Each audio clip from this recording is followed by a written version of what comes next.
Hi guys, I am back with another tips and tricks video. And this one is 5 secrets from successful baby users. Oh, I can't even talk. 5 secrets from successful RealCare baby users. The logistics of launching a RealCare baby program. I know most people out there watching these videos watch them purely because they own a RealCare, they collect RealCares like myself, but there are the occasional people out there that start a baby program, whether it be in their local community center, a church, a youth group, a youth program, an after-school program. There's lots of reasons out there why somebody would start a program. So these are some tips and tricks to having a successful program. And let's get right into it. Number 1, organize your program. Take an inventory of your resource. Number all items so that you can easily set items together. IDs, diapers, babies, clothing, and other accessories. So sometimes with programs, like I've gotten babies in the past that have come from programs that they'll have like a number written on the bottom of one of their feet. Then their diapers will each have that same number written on it. So say for instance this baby would have a number 2 written on him, then both of his diapers would have the number 2 written on the tag. So you'll be able to keep that together. And then on the outfit there may be a number written on it as well. The RealCare 3 outfits have tags on the inside, or the number could be written on where the ID is, or the chip in the outfit is for the RealCare 3. But that's one way to kind of keep all your supplies together. Create a bin for each baby and its matching accessories. So you would put the baby in the bin, and then you would have all of its diapers, all of its outfits, its diaper bag if you have one, blankets, bottles, everything that needs to go with a baby. All can go in that one bin. Number 2, preparing you, the teachers. Watch some RealCare student videos. Take a baby home to get a first-hand experience with it. I've heard from some teacher, or I've seen some teachers say that they would take and turn the baby on, or take a baby home and turn it on for the weekend and care for it, so they know exactly what their students are going through with these babies. And it also helps them. So I know in my case, when I was in high school, if we had an issue with one of our babies, our teacher had a cell phone that the school provided, that we were given this phone number and said to call any hour, even if it was at 2 in the morning and the baby was malfunctioning, before we did the on-off, or the emergency stop button. That way our teacher, if there was an issue with the baby, she could help you try to troubleshoot it over the phone. Or she would be the one to say, you know, hit the emergency stop button and we'll discuss this later. So she would give you the okay, because if you did the emergency stop button yourself without talking to her first, it was an automatic fail. So, you know, it's nice to have a teacher that has gone through this and knows what a potential thing could happen with the babies. Prepare permission slips. Visit the product support on RealityWorks' website and kind of familiar yourself. Also check out the frequently asked questions, guides, and how-to videos. You know, these are some good tips that way if you get that 3 a.m. call and you'd be like half awake and what's going on? Oh, I remember reading this is what you need to do. Because if you took it home and it didn't necessarily happen to you, you might remember what video you have seen and how to handle that situation. And program a baby a few days. Program a baby a few days ahead of the simulation starting. So you can go ahead and charge the baby and say that Susie's going to be taking home the baby Friday night to Monday morning, you charge up the babies Wednesday, and you can actually program them on Thursday so that, you know, at 8 a.m. when Susie comes in, she can grab her baby and it is good to go. That's also a good tip, that if you have a student teacher or you're sick, your student teacher doesn't have to worry about figuring out how to program the baby, and you don't have to worry about messing up your schedule because Susie couldn't take the baby home because you were sick. Prepare your students. This is a big one. Have students sign up ahead of time, spreading out over multiple nights and the weekends. So, I know in my high school, when you took the baby home, if you took it home on the weekdays, you only had to take it like a Monday, Tuesday, like pick it up Monday in class, have it Tuesday, and return it Wednesday. Or get it Wednesday, have it Thursday, return it Friday. So you had it less time. Now, if you did it over the weekend, I mean, you're obviously only losing 1 day of sleep on a school day. So you pick it up Friday, you have it Friday, Saturday, Sunday, and then return it Monday. So, you know, figure out your schedule on how you want to hand out the babies. Do you want to, if a student wants to take the baby during the day so they have to carry it around school and in classes, are you going to give them a break and only have them do it for 2 days versus 3 days? You know, that's up to you. Have the students watch RealCare videos. There's lots of them out there on YouTube. RealityWorks makes some great student tip videos as well. Have the students download the free app. There is a student app that can kind of give some troubleshooting tips if the student is having issues, and it gives tips on how to properly care for the baby. I have done a video on that in the tips and trips before on the app that they have, and do a baby demo in the classroom so that students know what steps they need to take for each baby. Now, with the RealCare 2 Pluses and the 3s, you can use the X-Stick, and when you go into the X-Stick software, they actually have a demo. So you can actually set up the demo so that you send it to the baby, and the baby's going to request whatever cares you pick, and they're going to go 30 seconds from each. I mean, you set the times. So I could set that I'm going to do the feeding, the diaper change, and the burping.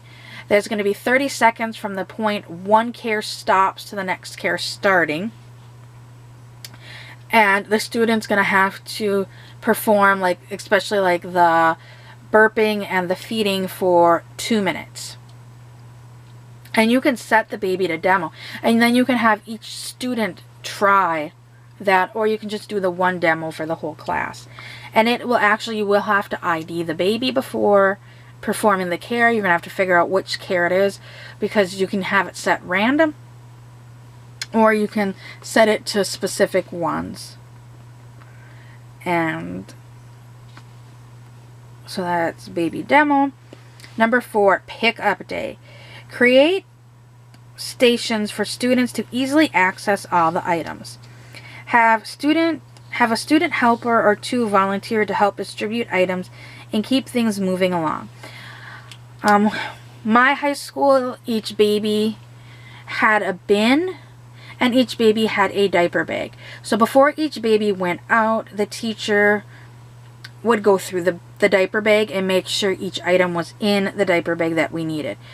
She had the IDs, and all the IDs were in drawers. What are those? Those like little desk drawers that people put like pens and stuff in. She had like one thing full of just extra IDs, and then each baby, like if you were going to be taking this Hispanic baby out, she would have a wristband. It would have your name on it, and then it would have Hispanic baby, and then the baby's name that the class gave the baby. So if she was gone and a student teacher had to come in, the student teacher would know which baby you were taking out.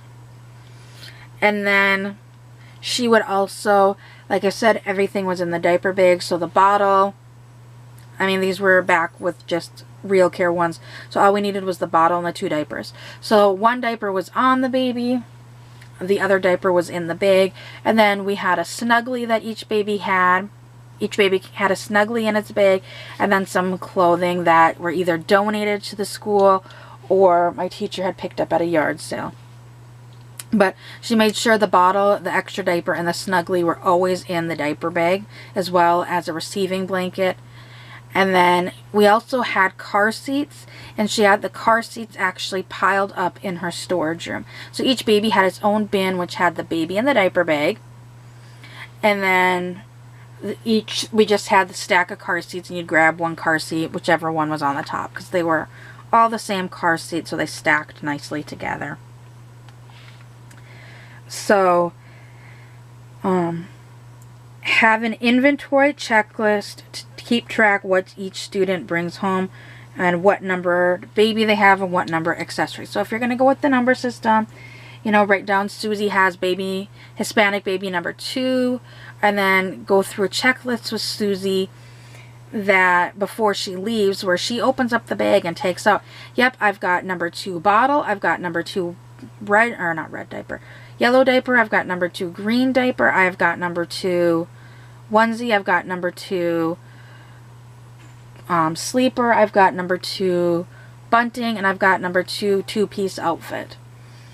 And then I've got number 2 and then I've got, like, my teacher didn't number the car seats because not all of us chose to take the car seat home too, because there are some students that took the bus and just walked, so they don't want the car seat. They didn't want to have to lug that around. But with the RealCare, I mean, a lot of people drive, so they'll take the car seat, or there are some programs that instead of doing car seats, they actually do strollers. Now, it's not advisable that a baby under 6 months is in an umbrella stroller, but for storage purposes for school, I have seen some schools check out the student has the option of taking a car seat or a stroller home. So that way, you know, they are able to take the baby around, because I know, like, especially in Life with Crystal, she didn't drive, her mother didn't drive, so they used public transportation wherever they went. So if she was doing this in school, she necessarily wouldn't need a car seat, but a stroller would do a lot better for her. And then number 5, return day. Have the student helpers inventory each item as they are returned to make sure all the items are returned and intact. Have your inventory list to keep track of items that are returned by each student. Clean the baby and the supplies. And I have done previous videos on baby cleaning, as well as one on storage and cleaning in the storage when they talk about cleaning the supplies. Give each student time to write a reflection on how the experience went and what they did, and if possible, have a parent or guardian write a reflection on how they thought their student did. You know, that's a really interesting one to do, because, you know, you always get the student's point of view that, you know, this sucked, I hated it, I'm exhausted. But then, like, having the parent's point of view of, you know, my student, you know, really surprised me on how well they took care of this baby and how serious they were about this. So that's an actual, if you can get that from parents, you know, maybe even make it as a bonus points for the student for the project. You know, if your parents write the reflection, if you write the reflection, that's part of your grade, because I know with ours, your grade wasn't solely on if you got 100% on the baby. There were other things that went along with it. So, you know, how you took care of the baby was a huge chunk of the project. But also, you know, our journal, how we felt with our journal, because every time baby requested care, we had to write down what we were doing when the baby started crying. We had to write down what time the baby started crying, what time the care was finished, so when the baby cooed. We had to write down what type of care it was, so was it a burp, was it a rocking, was it a feed, was it a diaper change? And then we had to write down like any comments after. So like if it was 4 in the morning and you were just exhausted, like you'd put, couldn't stay awake, kept dropping the bottle. Stuff like that. And then at the end, we did have to write a reflection on how we felt we did with the project before the teacher even graded the project. So literally you would come in, you would return to the baby to the teacher, so you never even saw what your report was on the baby, and then we had to sit down and just write like a paragraph or two. Now maybe like make it so that the student could have bonus points if the parents wrote something on how they felt their student did, because the parents are actually the ones seeing them caring for this baby. So while the head may have fallen back 5 times for improper head support, you know, the parents are the ones seeing, you know, they were very protective of the baby. When we went out, they made sure baby wasn't in the shade, baby didn't get overheated, they did this, they did that, stuff like that. So I hope these tips were helping out those teachers out there or people that are wanting to start a program. And I will see everyone later. Bye.